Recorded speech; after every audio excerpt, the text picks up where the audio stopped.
Hey everyone, welcome back to Ragtag Stacking. In today's video, I want to talk a little bit about, silver, which is no real surprise, this being a silver stacking channel and all. And you got some nice beautiful silver out in front of you here with these silver maple leafs. This is one of my favorite silver bullion coins, and I am Canadian. I live up in Toronto, so this is the coin from my country. And of course got the nice American silver eagles here, which is the most popular bullion coin in the world. And I do prefer the Type 1 back. I don't have as much hatred for it as some do. I know a lot of people are fairly indifferent with it, don't have a strong feeling either way. I guess you could put me in that camp, but I do tend to prefer the Type 1 design compared to the Type 2. But today I want to talk about something just a little bit different, and that is the mining process and what it takes to get the ore out of the ground and things like that, and the processing and the refining, and then how it gets into this beautiful bullion products that you see here. And of course, obviously, it's the silver mining isn't just for investment grade stuff for us stackers. The majority of the stuff is for industry. So they do go over some of that stuff. Yeah, that's what I found here is this article, and it's kind of got like some infographics with it, so it's visual. I like visualization, and kind of goes through the steps of going from getting the stuff out of the ground into the beautiful coins and bullion products that you have in your stacks today. Okay, so this is the article here. It's on mining.com, and it says visualize the silver mining journey from ore to more. So I like these little infographic type things where they kind of have like a flow chart down here explaining the mining process and everything like that. And I'm a visual learner, so I like these things. It says getting silver out of the ground, the mining process. And it says there are two primary methods. One's open pit and then underground. So I'm going to go with the open pit thread here. It says usually contains lower grade ore that must be mined in larger amounts to be profitable. And it says large amounts of explosive are used to break apart massive amounts of ore in the mining pit. And it says the ore is collected and moved to a leach pad or facility for extraction. So that was the open pit thing. I'm just gonna go a little bit bigger there so you can see the picture. We've all seen these open pits and everything like that. It looks cool when they do like flyovers or from over top. Sometimes it learned into underground. It says a mine shaft that chases a vein of high-grade silver ore. Then it says explosives are carefully used to break apart ore banks in the mining shaft. And it said the ore is collected and hauled up and out of the shaft for extraction.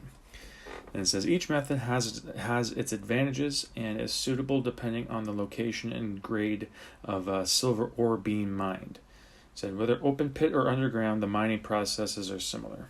So this is something that I actually found out pretty early on when I was first started stacking silver, is that a lot of the silver that's been mined is as a byproduct of other metals. And I think it was something as big as like 74% of mined silver was as a byproduct. And it says down here, silver is primarily found in ore alongside other metals like copper, lead, zinc, and gold, with the process varying depending on the silver ore's composition. So it's going down here into the crushing part. It says big chunks of ore are crushed and broken down into smaller pieces. This happens repeatedly until the ore is ground into a fine powder. So yes, just like mining, there are two processes here. For separating, there are two processes as well. And one is flotation, the other one is tank leaching and Merrill-Crowe process. So looking down here where it says 1, feed, so going in, it says chemicals and silver minerals are mixed in water, forming a slurry. The chemicals make the minerals containing silver and lead water repellent. And then number 2 down here says air. It says air bubbles are blown through the slurry, picking up the minerals containing silver and lead as they rise to the top. And then 3 right here, it says 3, these bubbles are recovered from the top of the slurry. And then 4 down here, it shows the remaining ore can either re-enter the process or is sent down to downstream stages or tailings. So that's flotation. And then here with the tank leaching, number 1 says agitator tank. It says silver metals are mixed into a slurry which enters the agitator tank. And then number 2, it says settling tank. It says thickening and filtration are used to separate out the solids. And number 3, I think this is deaeration tower. It says the solution is deaerated with all air and dissolved oxygen removed. Then 4, the filter process. Zinc powder is added to the solution, which then passes through a filter press.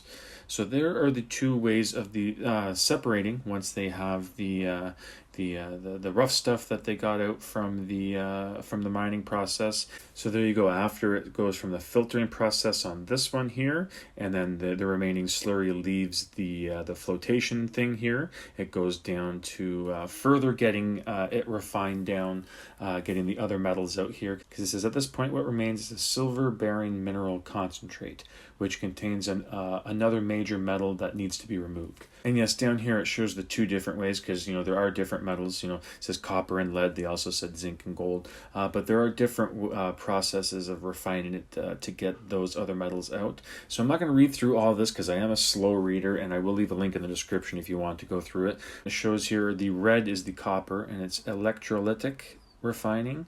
And then on the right side, the black part of the chart here is lead, and it says the Parks process. So again, link in the description if you want to read through it, or you can just pause it here and you can read through it, just right now. But like I said, I'm not going to read through all the sections of the chart there. And then just going down here, it says after it goes through the mining and extraction process, silver is ready for applications in various industries. And it says down here, silver's final destination. It's got a supply and demand chart here.